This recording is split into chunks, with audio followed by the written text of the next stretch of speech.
Hello, my name is Burke Hedges, author of the best-selling book, The Parable of the Pipeline. I open my book with a story about Pablo and Bruno, who take two very different paths in their quest for financial independence. What you're about to see is the delightful animated story of their adventure. So, sit back, relax, and enjoy the life-changing lessons in The Parable of the Pipeline.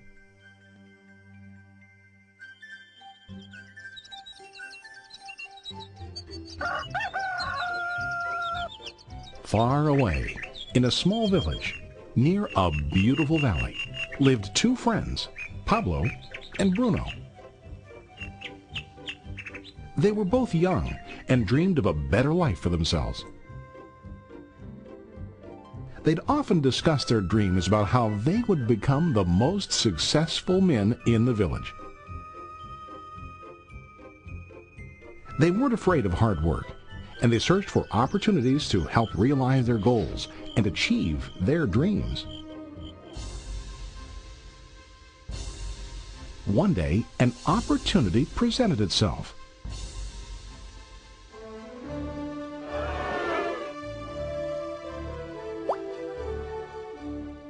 The mayor of the village decided to hire two people to bring water from a spring up on the mountain, across the valley, back down to the village.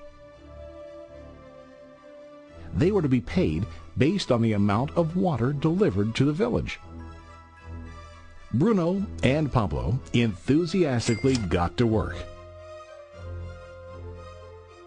Every day, from morning till evening, they carried buckets to and from the spring. They worked hard, carrying water to the village. In the evening, they'd return home with their day's wages.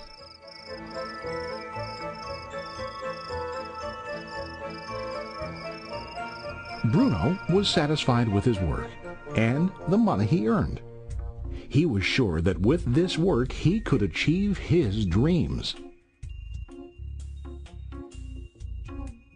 Bruno thought that to increase his wages he could use bigger buckets to bring more water each trip.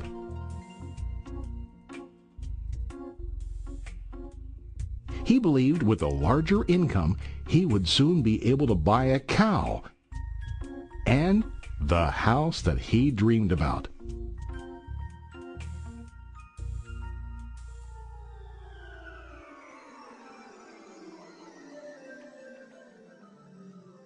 Now Pablo was not satisfied.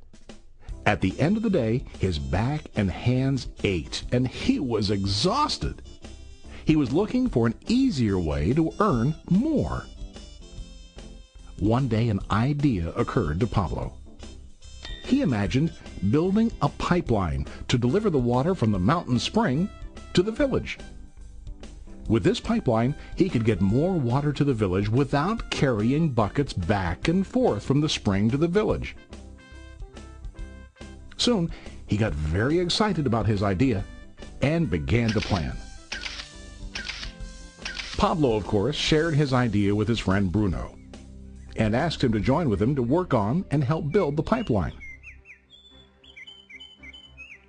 Bruno thought the idea was crazy. All Bruno could think about was what his money could buy today and how to get it quicker. He felt that building a pipeline would slow him down and delay him in achieving his goals. Instead, Bruno got bigger buckets and went more often back and forth fetching water. He was sure that with this method he could make more money. Pablo decided to build the pipeline on his own. He understood that it would not be easy to build, and it would take time to complete the pipeline. Pablo knew that it could take several years to finish, but he set his mind on his goal. Every day he worked and carried water like before. But on weekends and during his spare time, he worked hard to dig in the rocky soil and build his pipeline. In the first month, there was little to show for his work.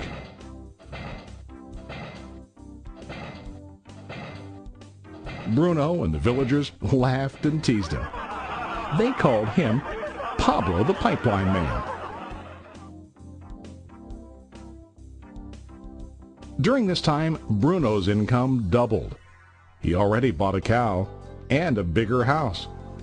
His lifestyle changed. He now spent time after work in the bar, enjoying his hard-earned wages from delivering water.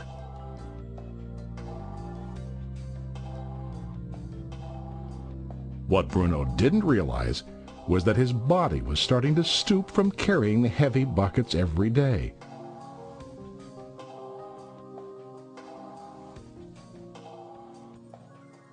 His face looked worn and his body tired.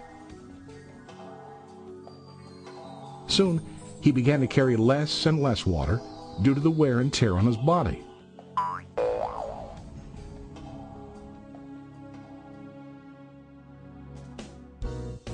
Month after month, Pablo worked. Soon a year passed, and then a second year. Finally, Pablo finished his pipeline. He now used his pipeline to deliver water to the village instead of carrying buckets. Pablo was now earning more money than ever before. The water continued flowing to the village, while Pablo wasn't working. While he slept and ate, the water flowed. Pablo was happy and proud of his insight, persistence, and hard work. Now his income flowed as long as the water flowed through his pipeline.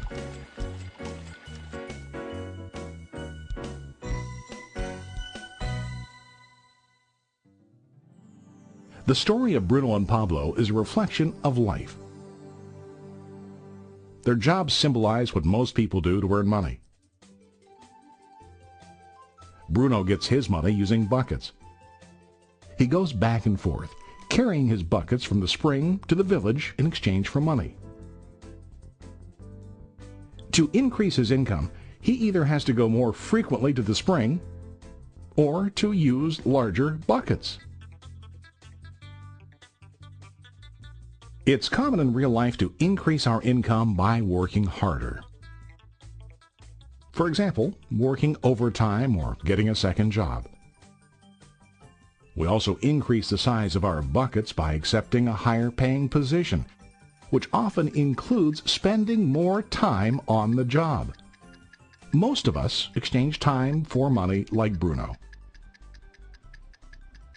We know that every person has only 24 hours in the day and that it's not possible to use all our time to work. The most difficult time comes when we can no longer exchange time for money due to age, health, or other reasons. Then, our income stops. Now let's review what Pablo did. Very wisely, Pablo did not exchange all of his time for a limited income, but he used some of his time to build a pipeline. He knew that the pipeline would bring ongoing income as long as the water flowed. An ongoing income that multiplied the time he worked each day. Pablo knew that someday, maybe because of age or health, he would no longer be able to exchange his available time for money. Pablo knew that if he could make his idea of a pipeline work, then he only has to do the hard work of building the pipeline. After the pipeline was completed, Pablo was able to monitor and maintain the flow of water to ensure that his income will continue. Pablo has shown us that to earn an income, we don't always have to directly exchange time for money. There really are better ways. How about you? Are you still like Bruno, who directly exchanges time for money? Or do you want to be like Pablo, building and maintaining a pipeline for ongoing income?